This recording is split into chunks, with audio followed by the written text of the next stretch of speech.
আসসালামু আলাইকুম। আমি যে বিষয়টা নিয়ে আলোচনা করব তা হলো পরিবহন জগতে যত ড্রাইভার আছে, ড্রাইভার, হেল্পার, সুপারভাইজার এবং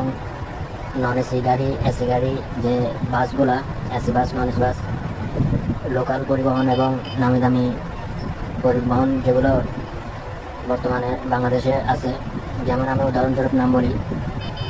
হানিফ এন্টারপ্রাইজ, শ্যামলী পরিবহন, সোহাগ পরিবহন, দেশ ট্রাভেলস, সেন্ট মার্টিন পরিবহন, রবি এক্সপ্রেস, লন্ডন এক্সপ্রেস, অর্থাৎ এই ধরনের যত পরিবহন আছে এবং আরও লোকাল যেগুলো আছে, মনে করেন